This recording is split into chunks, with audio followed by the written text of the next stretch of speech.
Former flight attendant pushing beverage cart to honor 9/11 victims arrives at Ground Zero 3 weeks after he started. Paulie Veneto is finishing his 220-mile journey to Ground Zero.Veneto, a 62-year-old former flight attendant from Braintree, Massachusetts, has been pushing a beverage cart from Boston's Logan International Airport to Ground Zero since August 21 as a way to honor his colleagues who died in the September 11 attacks. He is completing his journey on Saturday to mark 20 years since the attacks. "I knew it had to get done, this story had to be told," Veneto told Fox just a few days before he arrived at Ground Zero. "That was the main focus for me, I needed to make sure these guys are recognized. And so I knew what I was doing was important for their families, that it needed national coverage. I had to do something no one's ever done." Immediately, Veneto's journey, which he's calling Paulie's push, was met with obstacles. On the day he set out from Logan International Airport, Hurricane Henri was headed to New England. Paul Veneto, a 62-year-old former flight attendant, has been pushing a beverage cart from Boston to Ground Zero to honor his colleagues who died in the September 11 attacks. "They didn't think I'd do 5 miles and I did 18, Veneto said. "So then, of course, in Connecticut, I got the other hurricane, Ida, come through there. So I was put to the test and nothing stopped me. I said right from the start, nothing's going to keep me from getting this beverage cart to Ground Zero," Veneto added. He said that every day, he reminded himself he had to keep pushing the beverage cart, regardless of what obstacles or weather he faced. "All I had to do was just push a cart," Veneto said. "I was always going to do it. I was going to crawl with it, I was going to swim with it, I was going to carry it, I was going to do whatever I had to, but all I had to do was just keep pushing, rain or shine."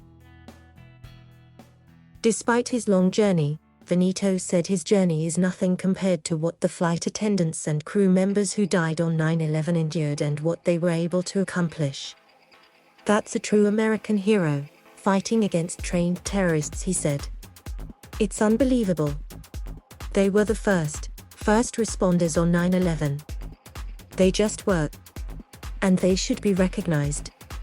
That's why I did what I did. It turned into something I had no idea was going to happen, but it was quite an adventure, I'll tell you that," he said. "I see all these people in the street with signs and stuff, it's just amazing. Absolutely amazing." Veneto will complete his journey on Saturday to mark 20 years since the terrorist attacks. He added that physically and mentally, he felt pretty good despite the long journey. "I guess the training paid off," he said. He explained at the time that the inspiration for the journey came from common sense. Veneto, a former flight attendant, was a United Airlines flight attendant around the time of the attacks and even worked on Flight 175. "I'm not going to walk to New York. People walk, people run. What do flight attendants do?" Veneto said at the time. "Everyone knows what a flight attendant does, they push a beverage cart down the aisle." The cart Veneto has pushing has the American Airlines and United Airlines flight numbers on the sides, with photos of the crew members and flight attendants on the top, "So I'm looking at them every day," he said. Veneto was a United Airlines flight attendant around the time of the attacks and even worked on Flight 175. He said he knew many of the crew members who died. "Every anniversary that came up, I thought about them," Veneto said. Veneto started his journey on August 21, right when Hurricane Henri was headed to the northeast. Despite the storm, Veneto told Fox he still walked 18 miles that day.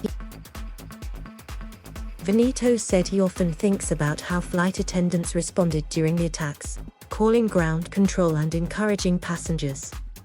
"Those crew members, they rallied together under extraordinary conditions," Veneto said.